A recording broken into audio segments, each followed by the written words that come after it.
and welcome to Things We Said Today, our weekly podcast about anything and everything to do with the Beatles as a group, as solo artists, past, present, and sometimes the future. I'm Alan Kozin, the author of The Beatles, From the Cavern to the Rooftop, and Got That Something, How the Beatles, I Want to Hold Your Hand, Changed Everything. And for this episode particularly, I should mention that I've been a contributing editor of Beatlefan for 35 years, because we're going to be talking about Apple Records, and I have an article in the current issue about exactly that. But first, let me introduce my regular co-hosts. There is Ken Michaels, who you know as the host of the syndicated Beatles radio show Every Little Thing. Hello, Ken. Hey, Alan. Hi, everyone. And Steve Marinucci, the last of the great steam-powered Beatles reporters. Who's been doing a lot of monkey stuff lately, too. But hey, whatever. Hello. And I should mention that you can find Steve's stuff in Billboard.com, Axis.com, Variety, Goldmine, various places. So, as I said, we're going to be talking about Apple Records because it's the 50th anniversary of that once great label. And before that, though, we have a few news items to cover. And Steve, do you want to pick those up? Yep. First of all, the Ringo tour has ended. They won't be back on the road until, I believe, September, when they start coming through the States. What was interesting, and I just happened to look this up today, is that they actually shortened their set list from the beginning to the end. They took out What Goes On, Overkill, Things We Do for Love, and Who Can It Be Now, which is really kind of weird. But they basically used the same set list that they had used all along. That's crazy. What? Yeah, I mean, those are all songs people who went to hear that particular All-Star Band would have wanted to hear, I think. Yeah, I was surprised about the Colin Hay song. I didn't get that at all, but yeah, The Things We Do for Love was a major hit for 10cc. Was it maybe just the last show, or was it the last several shows? It was the last couple, I believe, because I think I looked up the last two. I mean, it's hard to imagine why. I mean, maybe they were getting tired near the end, and decided to slow it down a little bit. I don't know. Interesting. Okay, and there are a couple of Yellow Submarine-related items, right? Well, and number one, I did another hosting after we did the show last week with Paul Rutan Jr., and the show I did was in Palo Alto, and it was sold out. In fact, I almost didn't get a seat myself, but I managed to. And the sound didn't appear as good, but the crowd was enthusiastic. They clapped and they sang along with All Together Now at the end.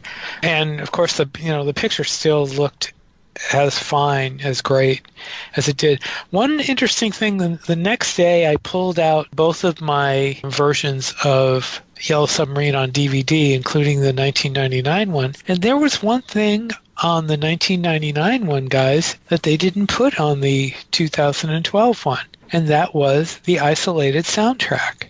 And I looked at that and I went, why the heck didn't they do that? Because listening to that, I put it on and it was like, it's great. And it's not just listening to the album. I mean, you can listen to the album, you can listen to the soundtrack on the album, but listening to it and synced up to the visuals, it's wonderful. And why they left that off, I have no idea. And that just really blows me away that they did that. I was really surprised to see that. That often happens with re-releases or remasterings. They often get rid of something that was useful in the previous release.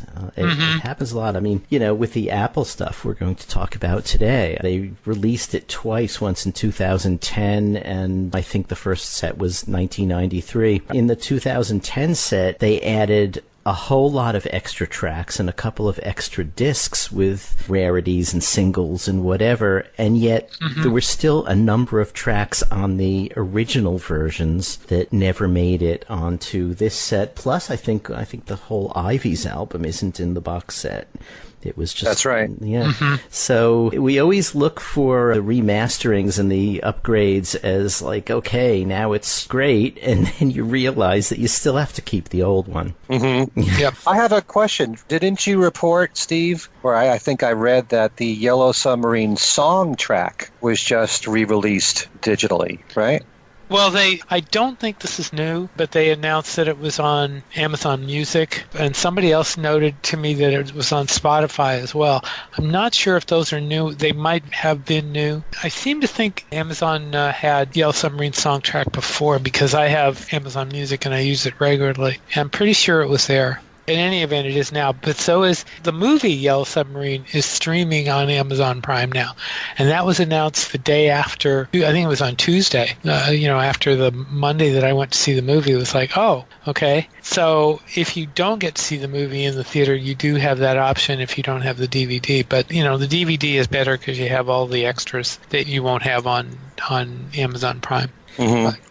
I think we'll have to look into that Yellow Submarine Songtrack thing because the Songtrack was done in 1999, and Paul Rutan told us last week that the soundtrack was remixed again in 2012 when he did that upgrade. So I wonder if they replaced the 1999 mix with a 2012 mix. I guess we'll have to compare some of those with the original CD version. Right. Well, let's get Paul back. Yeah, let's get him back. So we have some Paul updates, too, I believe. He added 2 dates in Poland and in Krakow, Poland, and in Austria to the Freshen Up tour. Still no American dates outside of that Austin City Limits Festival. Well, if you look at what he has booked so far, he's got 4 dates in Canada, and that's in September. And then he's got the date in Poland and also the one in Austria. And the 3 dates in the UK, that's in December. And then he's got Austin City Limits in October. So you would think that the U.S. dates, if he's going to do any, would probably be sandwiched in between. Mm-hmm. So I have no doubt there's going to be others. Yeah, so I would think October, November, if he does any in the U.S.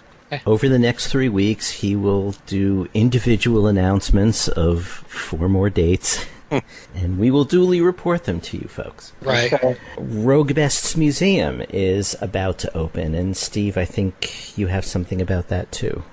Well, what's interesting there is he's been posting little, as he said in our interview, he's been posting teasers. Little previews, little teasers. And one of the things he did this week was post picture of the outside of the museum. And the outside of the museum now has 6 pictures of the Beatles, including Stuart and Pete. And the placement is interesting because Stuart and Pete are placed first, and then Ringo, Paul, George, and John. So there's 3 floors above the main entrance, and then there's individual drawings of the 4 Beatles plus Stu and Pete. And John and Paul are on the first floor, George and Ringo are on the second floor, and up high above in the 3rd floor is Stu and Pete. Mm-hmm. And then in the entrance doors, the left door says John, the right door says Paul, the sides say Ringo and George, and then in the front, as you face the left and right side, it says Pete and Stuart. So Pete and Stuart are very prominent as soon as you walk in. You can't miss it. So it's really a nice gesture there and very classy, I think, to make sure that all 6 of them were represented. Hey, if any of our listeners go to the opening and you want to write to us and describe what you saw, we could read that. Not even just the opening, anytime if you go there. Mm-hmm. Yeah, I would love to hear what they thought of it. And we'll give the address at the end. Right. Okay, and Ken, you had a statistical issue about Drake and the Beatles. I didn't even know if he wanted to bring this up, because Drake, who is one of the hottest, if not the hottest artist as far as on the hit-making scene is concerned. He's a rap, hip-hop artist, also an actor. He has 7 songs in the top 10 on the Billboard singles charts, and that surpasses the Beatles record. The record was 5? Well, they own the top 5 in that first week of April of 1964. Mm-hmm. I'm trying to remember if they had more than that before, but they've been saying that Drake beat the Beatles record. So all I wanted to say about that is that it is a different era now where the singles are all digital. It doesn't really cost the record company much to make the songs available individually. So unlike back in 1964 when I Want to Hold Your Hand broke, and because of that, and Beatlemania erupted and we had all the previous recordings from the Beatles coming out, flooding the market all at once, and you had so many hits, from the Beatles all at the same time, that really was, I don't know if you'd want to call that an organic thing that just happened. This is something that the record company can just make the songs available, but at the same time, because he is such a hot artist, and there is a demand to hear his music, there's so many singles. It's not just the top 10. He's all over the Hot 100. Mm-hmm. And there was one article that I read about this which said that a similarity here is that when the Beatles first broke here in the U.S. in 1964, so much of their fan base were female, and that's the same thing with Drake. I see. So, it's just the times they are changing. Okay. And like I said, unlike 1964, when you had different record companies putting out Beatles singles, this is all being done digitally from the same record company. You could actually release every song from an album and make it a single, and how much skin is it off the nose of the record companies? Also, am I wrong, or is there a difference in how many copies something has to sell to chart these days than there was in the 60s? I think the sales figures are much lower now than they used to be. I honestly don't know. But it's always been that the chart placement is supposed to be based on both a combination of airplay and sales. Mm-hmm. And so now in this case, it's really just digital. Mm-hmm. Yeah, and see, that's why I don't put a whole lot of stock in these stories, because, you're always seeing, and a lot of it has to do with, trying to get readers' attentions, but you're always seeing artists bumping up against Beatle recording records, and in this case, apparently beating it. But, as far and as I was, we were talking about this before we started, as far as the Beatles go, I don't know that anything is going to change what they did. The analytics were different back then. A lot of things were different, and I don't think the comparisons are justified. I don't think, even with what Drake did, that was then, this is now, to, go with the name of the song. But, that's my feeling. And I presume a lot of Beatle fans probably feel the same way, because I don't know that they really, we still think about some of the crazy things that happened in 64, regarding, with Beatlemania, and I don't see that this changes that. Mm-hmm. No one's saying that it does. Well, I'm just saying I don't think it does, that's all. Yeah, so. And I remember like a year or two ago, Justin Bieber had placed a lot of singles on the Hot 100, and they were saying that it was reminiscent of what Beatlemania was like. But these artists can release so many singles all at once, mm-hmm. if they want to. They can release 10 singles from an album if they want to. It's no big deal. And be on the charts at the same time. Evidently, this is very similar to that with Drake. So, okay, then let us proceed with the business of the evening. The business of the evening, okay. I don't want it to sound like a board meeting here, but... I know. Okay, so Apple. It's the 50th anniversary of the launch of Apple Records this year, and, it's a little overshadowed by the impending 50th anniversary of the White Album and the current 50th anniversary of Yellow Submarine. But Apple Records, I think, was kind of a big deal at the time, and I don't know what you guys remember about it, but as I said in the article that I wrote for Beatle Fan, this was a label that was putting out stuff with what we took to be the imprimatur of the Beatles. So unlike something that was coming out on Columbia or Reprise or Capitol or any other label, this came with what we took as a sort of special recommendation. The Beatles signed these people, in many cases produced the albums, wrote some of the songs in a few cases, and so we took that as a recommendation and sort of tried things out in a lot of cases, I think, in my experience anyway, without having even heard them before. It was just, okay, it's on Apple, I'm going to get it, Mm-hmm. So did you guys have that experience too? They seem to have a natural quality control. In other words, most everything they put out is stuff that fans would have been interested in. And they knew the audience they were dealing with. And actually, I mean, at that time, in that period, things were so open, and it was hard to say there was any reason to limit things, because imaginations were so open to any kind of music, and radio was open too. Freeform radio was very much part of the game back then. Mm-hmm. So they were able to do things like John Tavener, Modern Jazz Quartet, Billy Preston and Doris Troy on the same label. And that kind of artistry really displayed quite a sense of judgment on their part. Mm-hmm. And I think that's one of the things that really made the label great, is that it's wide open musical sense. They appealed to a lot of different tastes. Mm-hmm. Mm-hmm. Yeah, I know in my case, I was a little kid when all this was happening. No! And aside from the Beatles, the group recordings and their solo recordings, and being a top 40 listener, more so than an FM listener, I was only aware of, say, Badfinger or Mary Hopkin when it was happening. I didn't really know about many of the other artists that were on Apple. It was only later on when I would buy the book All Together Now from Wally Podrazik and Harry Castleman that I became aware of everything on the Apple label. Mm-hmm. And to me, anything that the Beatles touched was something that I felt was part of their catalog, whether it be something that they wrote for someone else or produced or played on. Or even in this case, just the mere fact that they signed an artist meant that the Beatles gave the artist their endorsement. So they saw something in these artists that they signed, and therefore I felt that it was important for me to study. Mm-hmm. And in the course of doing that, I began to realize that because the Beatles were so musically eclectic all over the place, that Apple Records, to me, was more of an extension of what they were, and it gave them the opportunity to be involved with all these other recordings that maybe they couldn't go as far with, say, in the Beatles. Mm-hmm. I mean, it's one thing for George Harrison to do a few Indian songs on Beatles albums, but to do Wonderwall music or to produce the Radha Krishna Temple album, something like that, this was an outlet for him.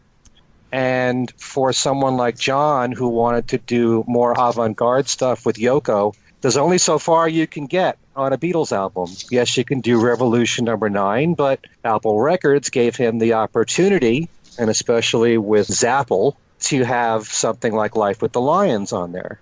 And likewise, the same thing with George with Electronic Sound. Mm-hmm. And so to help out all these other artists that were on the label, Mary Hopkin, James Taylor, Billy Preston, Jackie Lomax, all these wonderful artists, it also gave them a chance to help their friends out, play on their records, maybe write a song for Jackie Lomax or co-write a song for Billy Preston, and boost their careers.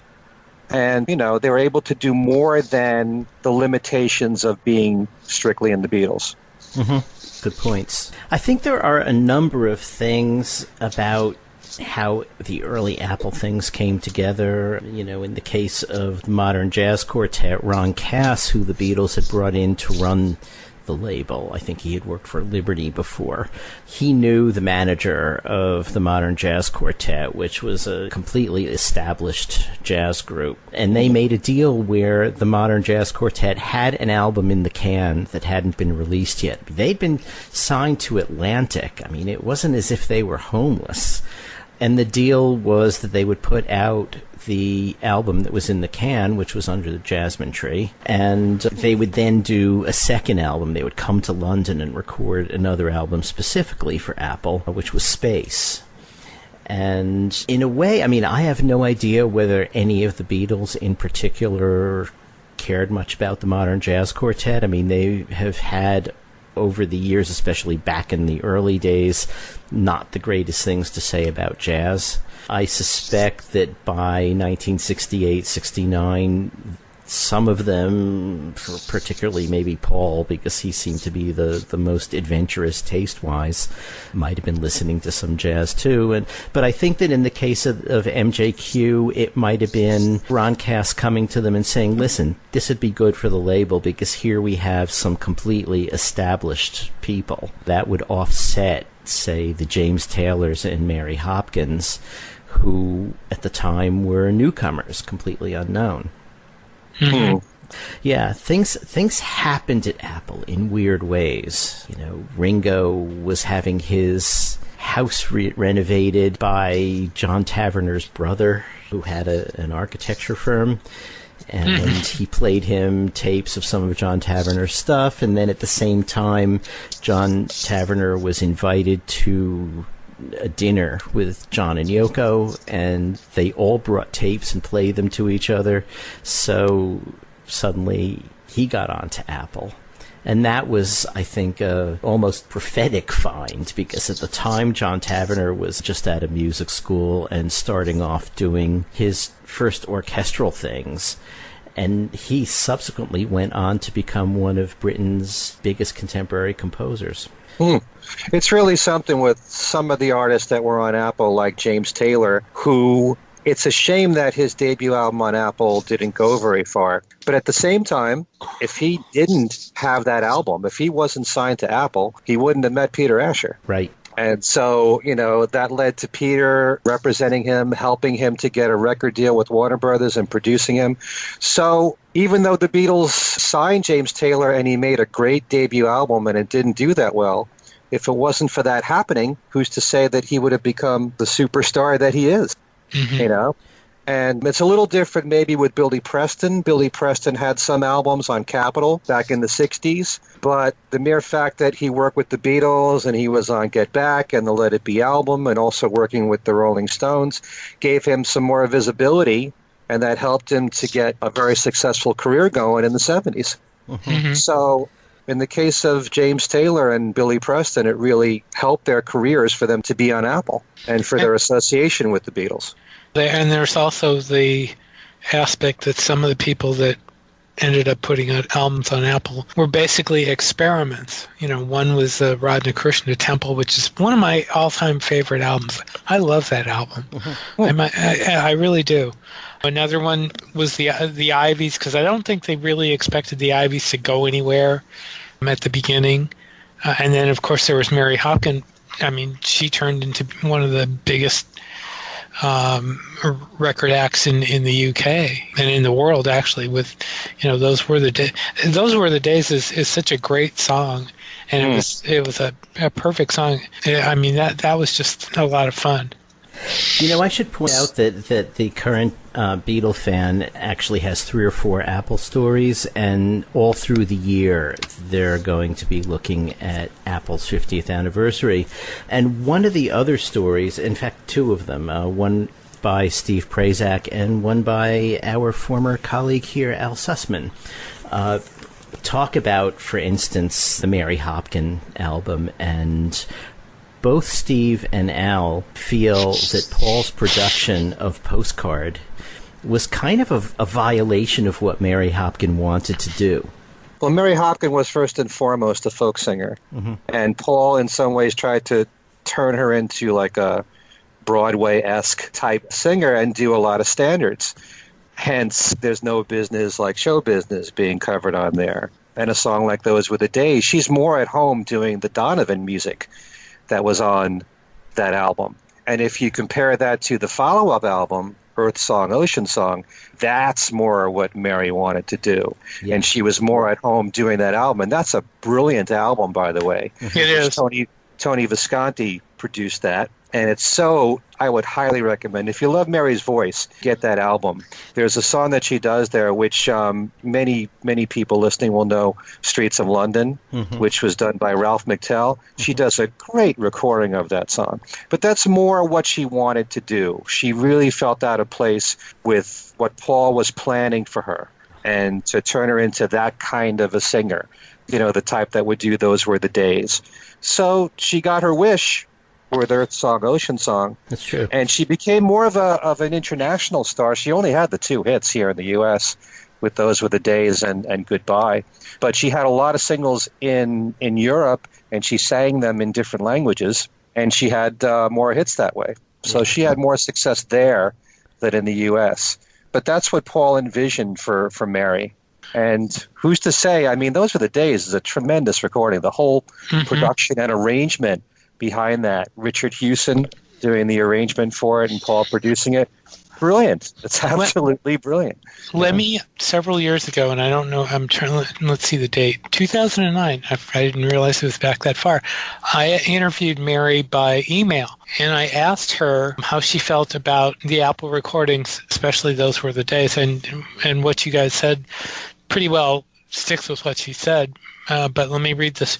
She said, "Those Were the Days" is a wonderful song, and I'll always be grateful to Paul for giving me the chance to sing it. I also recorded some songs which didn't reflect my personal taste, but the ones written especially for me by Gallagher and Lyle, such as Sparrow and Fields of St. Etienne, are still my favorites. And then I asked her, which is your favorite song among your Apple recordings and among all your recordings? And she said, I'm particularly proud of the entire Earth Song, Ocean Song album. The songs, production, and lineup suited me perfectly. I still regret not being able to promote it at the time. I love all the songs on this album. My absolute favorites would be the two title songs by Liz Thorson and How Come the Sun by Tom Paxton. On these newly released archive albums, said recorded some years after I left Apple, there are some gems which I had forgotten about, such as A Leaf Must Fall by Clive Palmer on Recollections, which is an exquisite song. But there you go. I mean, she said the same thing. You know, she said exactly what you were saying, Ken, that she did not particularly like all of what Paul did, but she did like that second album. And if you look at the Postcard album, just to illustrate my point, Mary covered Someone to Watch Over Me, the George Gershwin song. Right. She also did movie songs like Inchworm from Hans Christian Andersen, the Poppy song, Harry Nilsson. Right. So, you know, that's the kind of stuff that Paul wanted her to do. But even if you listen to that album, you'll sense that when she's doing stuff like the Donovan music, she's more at home with that, really. The Honeymoon song, which we know from the Beatles recording, she recorded for that too. Mm-hmm. Mm-hmm. Yeah, to me, she just sounded like enough of a professional that she could put any of those things over. I mean, I listened this afternoon to Someone to Watch Over Me and some of the others, and while I kind of agree that when you listen to that next to Earth Song, Ocean Song, the latter, she sounds much more at home. But nevertheless, you know, she sings those songs. She does a decent job with them. And, you know, I kind of like the Postcard album. I recognize that it probably isn't what she would have wanted to do, but I think it came out okay. And I think a lot of these albums came out okay. I still put them on every now and then. The first James Taylor album, it's okay, not as hit-laden as Sweet Baby James and other things, but it's got Carolina on My Mind and a number of things. You know, Something in the Way She Moves has been lifted from by one of the famous Beatles. Right. It's just I think a really good record. Circle Round the Sun. Yeah, the Billy Preston one, you know, That's the Way God Planned It, was big hit, and we were all familiar with Billy, if not from his earlier career, which I certainly wasn't.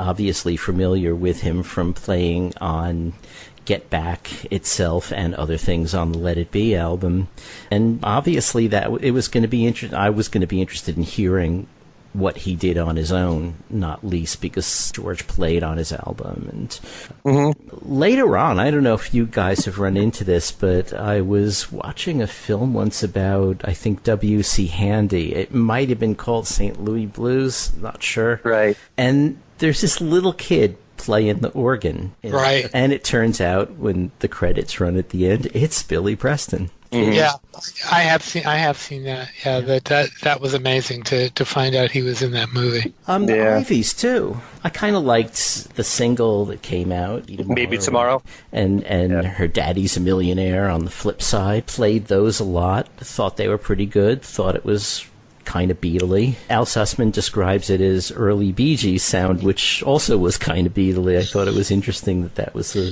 the approach he took. The other thing is Steve Prazak, in his piece, he's just reviewing the first several releases of Apple, and he finds them to be a little more of a disaster than I did, in the sense that almost all the producers of these records, including the Beatles, were, as he puts it, novice producers, people who were not used to record production, not used to A&R, that kind of thing.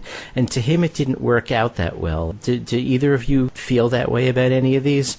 Not really, especially when you listen to the box set, because when I have listened, I just think maybe it's from the remastering, but it's so well done, and I think very well mixed and very clean sounding with the newer versions from 2010. I think they were mixed very well. I mean, if you listen to Billy Preston's albums, they have a gospel feel because that was his style.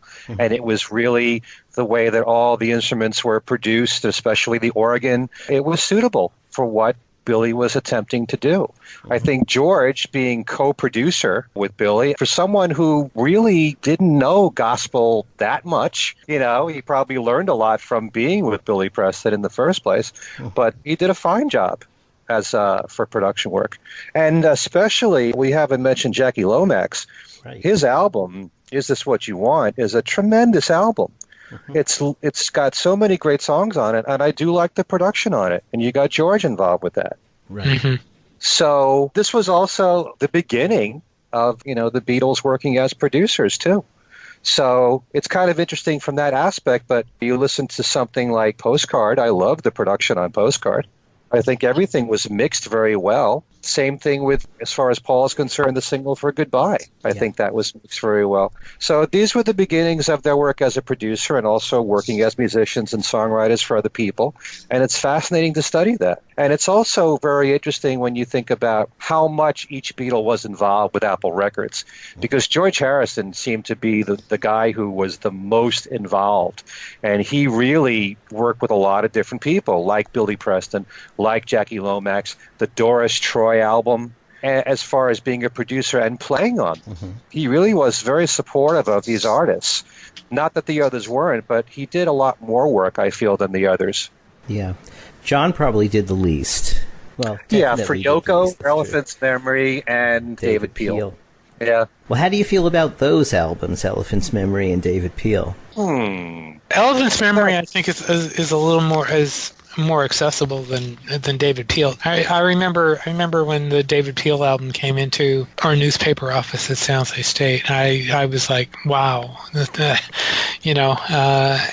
listening to it, never changed that, because Peel was what he was, and John put him out there. I mean, it was like putting out something that today that people wouldn't be able to take very well. John kind of threw him out there as an experiment, kind of almost what he did with Yoko. I think Yoko was a different issue, though. I mean, Peel was a street musician, and that's what he was selling.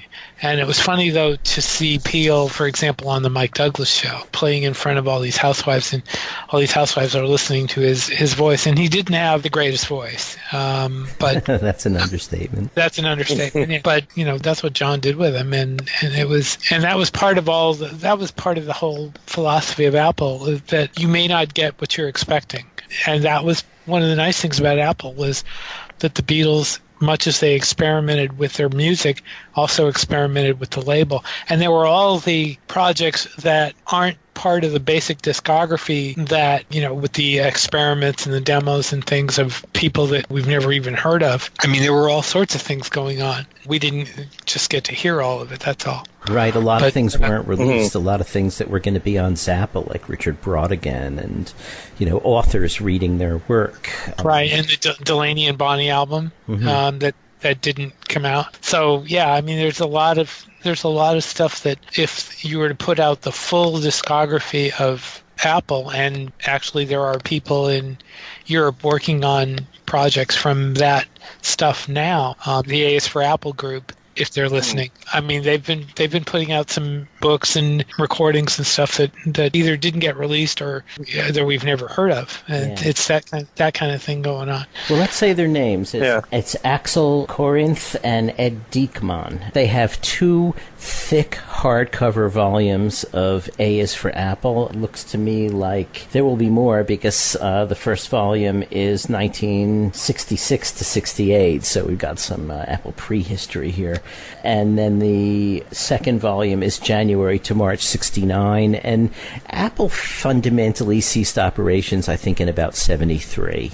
I mean, it didn't cease operations in the sense that there is still an Apple, and Beatles things still come out on an Apple label, but it's not really. The history I have here says 74 is 74 and 75 were the last 2 years. But by then, they were only putting out Beatles stuff. Okay. Like John's Rock and Roll in 75 was obviously on Apple, but Extra Texture was. Yeah. And since we're mentioning the books, Corinth and Diekman, apart from the books, as Steve alluded to, are putting out also some recordings.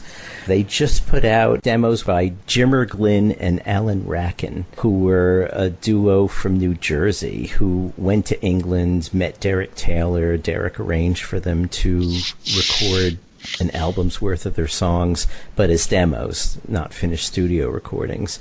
And they were to bring the tapes to Derek when they were finished, and they brought them to Derek on April 11th, 1970.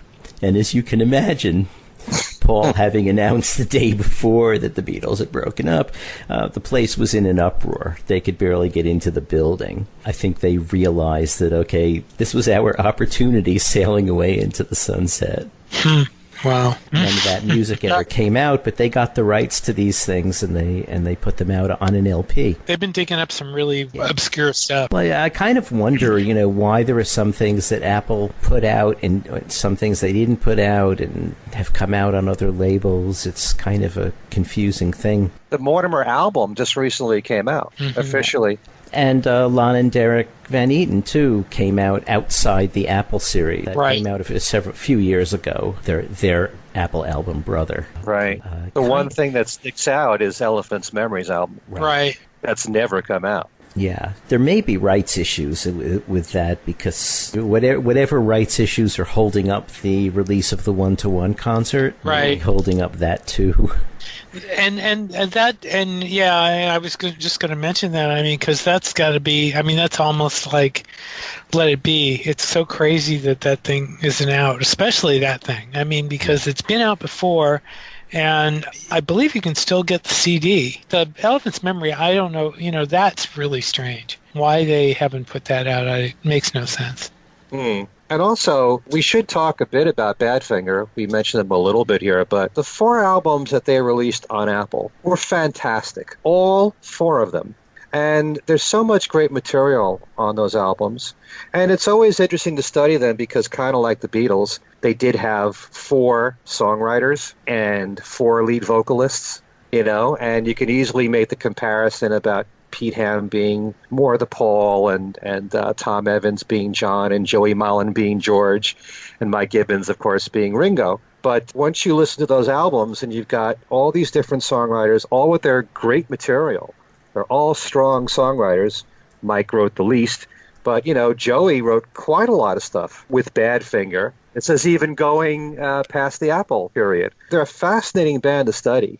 They really are. And all 4 of those albums have so much strong stuff. It really is a shame, despite the fact that they had the 4 hits on Apple, that they didn't have more. And, of course, we can talk about the bad management that they had and the big tragedy with the 2 suicides. But, it really is a shame that they should have been 10 times bigger than they were. They really should have. Extremely talented in every way. And that music it still holds up so well. By the way, going back to Elephant's Memory really quick, the album before their Apple debut is on CD, but not the Apple. And then we should also point out that Come and Get It compilation that was on Apple, which had a lot of singles on there from artists who only released singles on Apple that didn't have complete albums. And it's also noteworthy that among the artists that later had success in the 70s was a band called the Hot Chocolate Band. Right. And they covered Give Peace a Chance, done reggae style. And they later had a few hits like You Sexy Thing. Started out there on Apple. And then there were the Sundown Playboys, which had a Cajun track. That was unusual. I mean, all of these little contributions fill out the picture of Apple more and more stylistically. The fact that all of these different styles are just coexisting under one label, whereas in those days, And really, until maybe 2000, most labels had a specific line for each kind of music. I mean, and it made a certain amount of sense. But at Apple, it was sort of like they were taking that old Louis Armstrong line about how there's only two kinds of music, good music and bad music. Mm-hmm. Can I bring up a couple of songs off that Apple compilation that you didn't mention? Uh-huh. One would be Thingamabob. Oh, yeah. One of our first four, as they said. Right. Because, Paul McCartney conducted that, and I mean, it's a great song anyway. Another would be King of Pho. King of Pho. I don't think it was actually released at the time, was it? I believe it was, because I believe I've seen copies of the record floating around. You might be right. No, actually, well, the liner notes I'm reading here on Amazon say it was banned, so maybe not. But I could have sworn I've seen copies, and I could have sworn I've seen Stephen Friedland, Brute Force, talk about copies of it, but I could be wrong. Hopefully he's listening, and maybe he'll respond. And then the last one would be Try Some, Buy Some. With Ronnie Spector, which is a beautiful song. I love that song. I love her version of that song. So, I mean, that whole disc of leftover songs is a beautiful collection, but I wanted to bring those three up because they were all great songs. Thingamabob is so interesting because it's, again, you think of Paul, he's so musically all over the place, and we know one of the many styles that he likes is the dancehall music. An instrumental like that takes you back to the 1920s, 1930s. Every time I hear Thingamabob, I think of like Hal Roach music. The kind of stuff that you'd hear with the Little Rascals or, Laurel and Hardy or something like that. It also should be pointed out that, I was talking about how George was so involved with the Apple recording artists. He also supported them in a very big way in bringing them on stage at the concert for Bangladesh. Right. Because he did have Badfinger there, and he also had Billy Preston there. Mm-hmm. So, apart from having some other great artists like Bob Dylan and Eric Clapton, he also had some Apple recording artists at the time. And then he also continued to have Billy Preston tour with him in '74, though he wasn't on Apple then. Right. I think George took Apple as a record company maybe more seriously than the others, except possibly Paul, but George really, as you say, threw himself into it, and then after he sort of threw up his hands with Apple, he had his own Dark Horse label, which ended up being sort of like Apple was with the Beatles, just having George Harrison things, but it started out signing Stair Steps and Henry McCullough. Splinter. Yeah, Kenny Burke. Attitudes. Yep. And there was a story about how after the Beatles broke up and Apple was falling apart, that he and Ringo talked about running Apple themselves as a record company. And I'm not sure why nothing ever came of that. Possibly because with all the lawsuits between the Beatles and each other, and then the Beatles and EMI, there were various things going on. Maybe there was too much money tied up in it that running a record label just wasn't the order of the day. But maybe given their states of mind at the time, especially Ringo's, they probably didn't want to get into the hassle of dealing with a record company. I can maybe I'm doing a little too much speculating here, but like I said, given Ringo's situation and condition at the time, I honestly can't see him being that serious about a record company then. But yet, he started his own record label. Right. Yeah, and he did, but it only lasted, wasn't it one release? Oh, he had a few. You can look up the discography. The guy who wrote A Dose of Rock and Roll was on the label. Mm-hmm. Yeah, so his first release was David Henschel's Startling Music with its single Oh My My, which may have been, since the album was an instrumental interpretation of Ringo's LP Ringo, which kind of, right, I was just going to say the same thing.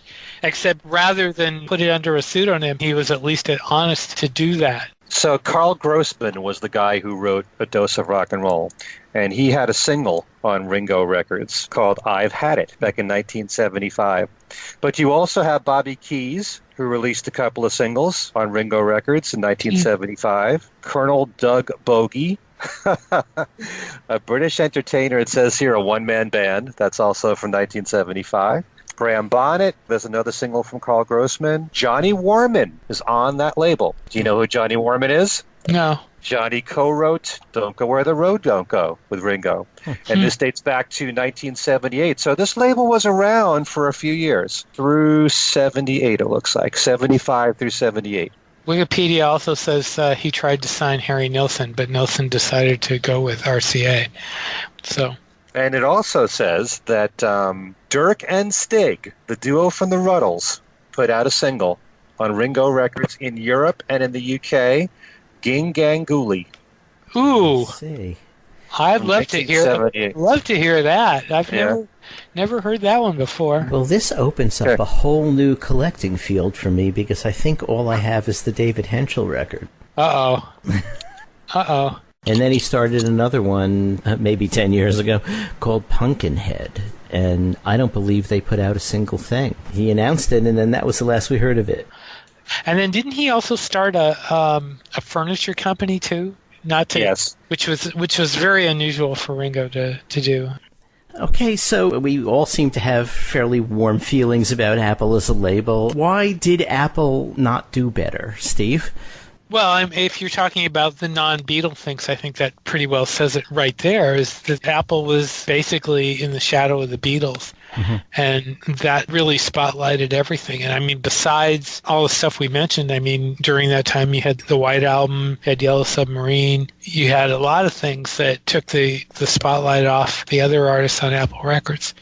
I mean, some of them did really well. I mean, Mary Hopkins is one that I think of right away. But there was a lot of stuff that just didn't rise to the level that it probably should have. But weren't the Beatles also, in a way, a draw for Apple? Yeah. Like I said in the beginning, I bought a bunch of those records just because they were on Apple and just because it was the Beatles. Well, I mean, that's you. I mean, a lot of us probably did do it that way.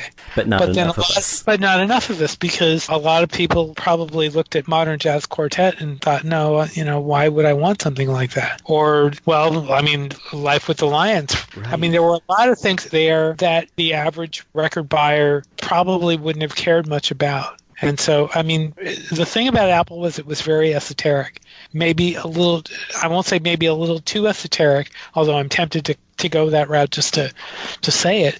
But, I mean, that may be a lot of the issue. I mean, basically, you remember that Apple was put together, as like a talent contest. They wanted to get people to send things to them, people that didn't have, that weren't signed or anything. And so really not everybody was going to make it. There were going to be people that were going to get lost in that mix. So, Ken? I think some of what you said there, Steve, is true. I think that the music was so all over the place. I don't think the average person would be able to absorb it all. Mm-hmm. And I also think that, radio was still developing back then. It was the late 60s. FM was starting out. It was experimental, but how experimental could it be?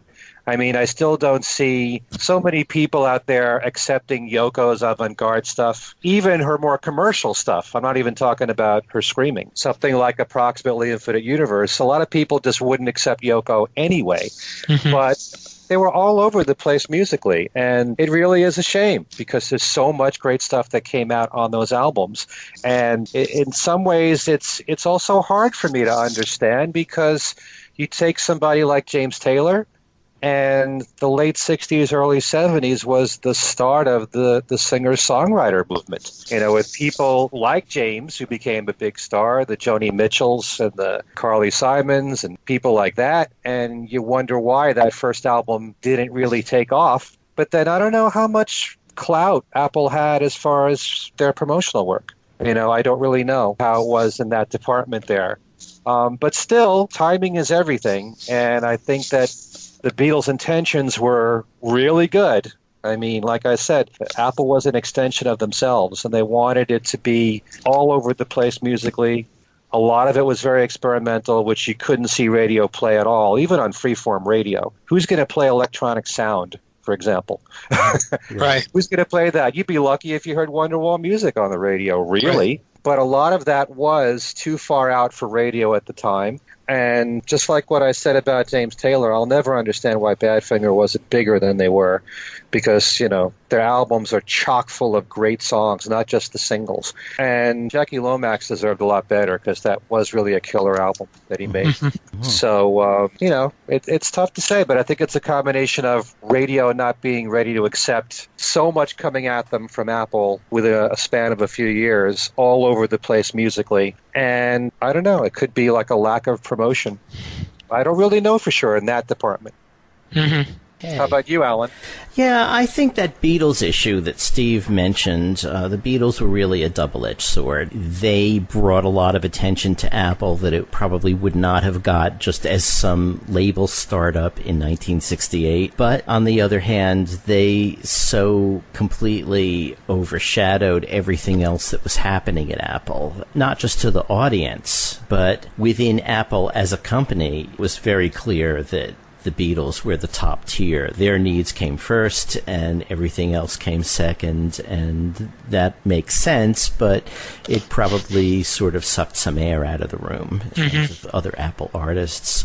And then beyond that, of course, there was the fact that it started in 68, and by 70 there was the whole mess of Alan Klein and the Beatles breakup and the politics and everything happening, that it was just falling apart, and that in the end became sort of the overshadowing thing, and it just didn't quite work as well after that. Right. That, I guess, is the sad story of Apple. But, so I thought I would ask you guys to each pick 3 Apple albums that are, if not your favorites tonight. Because so many of them are so good. I mean, I think my favorites would change almost every day. So let's start with Steve. Well, I'm going to go outside the Apple box a little bit. I'm going to mention, even though it was a fan club release only, I'm going to mention the Christmas album, which should have been released this past Christmas and was not. It should have been Christmas album. I thought you meant there was another Apple Christmas album. No, Phil Spector's Christmas. Well, I was going to mention that too, actually. But I was talking about the Beatles Christmas album, and then I was going to. I was also going to mention Radha Krishna Temple, which I mentioned earlier, which I really, really dearly love. And just to note that if you Google the temple, and I forget exactly how to Google it, and you buy it through them, it comes with a couple of extra interviews, and one of them I think is George. So it's not a straight reissue of the album, which is really kind of cool, and it's very cheap too. It's not; they do not gouge you. I forget how much. I think I bought 2 of them for like $10, which is nothing. So, and then the Phil Spector Christmas album has a distinction, Mr. Cozen, I'm sure you know, is that the Apple version was in stereo. Right. And it sounds absolutely tremendous. And that's on my iPhone every year. I absolutely adore hearing that album in stereo.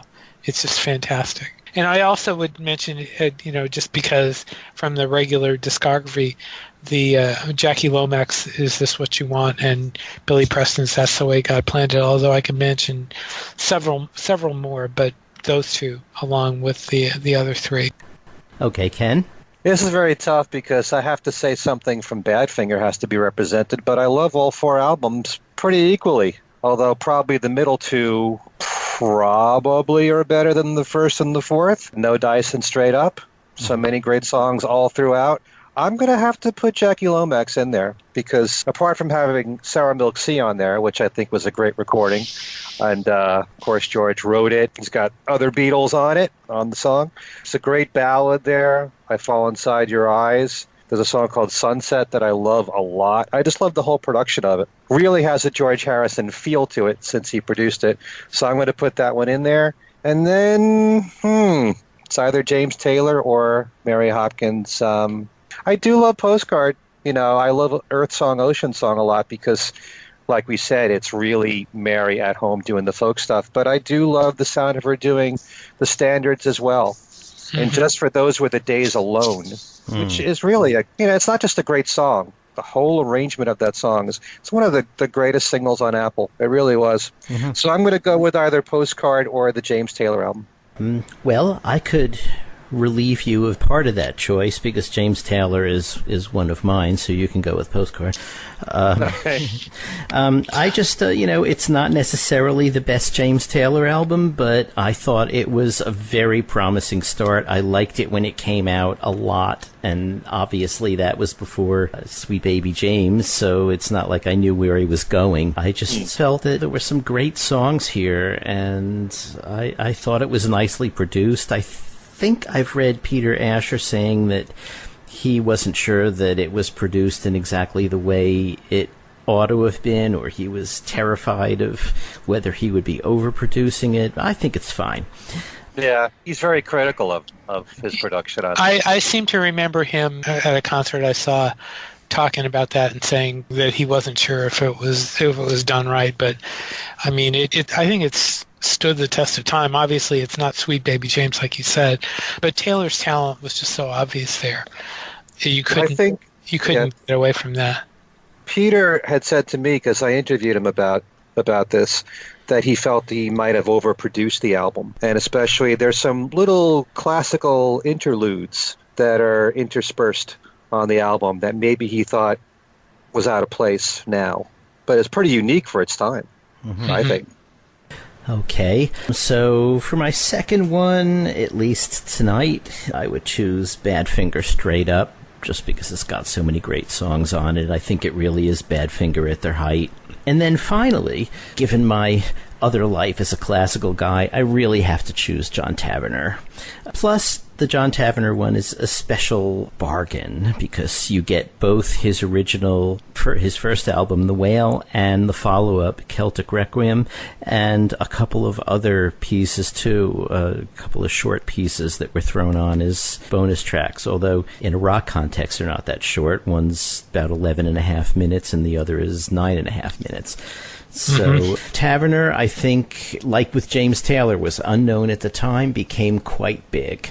I like his music generally speaking. He's in these two pieces, he's a little more avant-garde than he eventually became. Ringo makes an appearance on The Whale. It's a speaking role, and it doesn't sound that much like him, but it's, there's a scene where there's, some chaos and talking going on, and Ringo's in there. In addition, it's another one of the ways that Apple kind of worked as a label where everybody was supposed to be colleagues.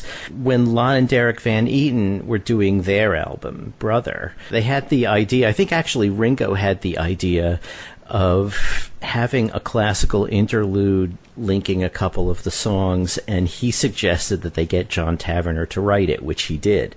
So you get a little bit of extra John Tavener on the Lon and Derek Van Eaton record. So John Tavener would be my third choice. Like Steve, I could throw in some others. I really like the Radhakrishna Temple record. I went out and got Govinda as a single when it came out. Loved, the picture cover, typical Hindu art, Right. And very colorful, very beautiful. And, these are songs that are basically Hindu religious songs in a pop kind of format. But there's a lot of beautiful stuff on that record. So, let me add one more thing, since nobody mentioned Yoko. Okay. And I have to mention Yoko. Her albums, especially the Plastic Ono Band, are really, really good. And now that they're being re-released again, they're worth checking out. Especially that first one. It's really kind of amazing what the music on that first one. All of them have stuff to recommend. I like that first one especially, though. Ringo's on it, as I recall, and so isn't Klaus Voormann on that? Yeah. So, but it's more rock than the others, as I recall. She kind of gets a little more experimental with the other albums, but that one, especially because it's Plastic Ono, and they put those both out together John put his out, and she put hers out at the same time. So they're paired up, and for a reason. But her Apple albums are very interesting, and if you're at all interested in listening to her, those are maybe a good place to start. So I definitely would recommend Approximately Infinite Universe. It's more accessible. It's more pop, if you want to consider anything from Yoko to be pop.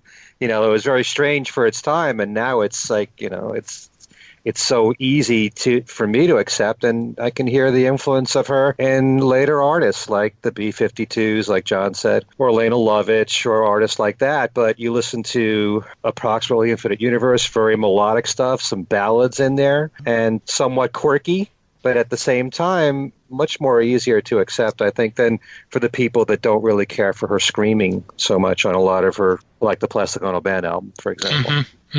Okay, so I think this brings us to the end of this episode, and I think we'll go around and get everyone's contact information. So, Steve, starting with you.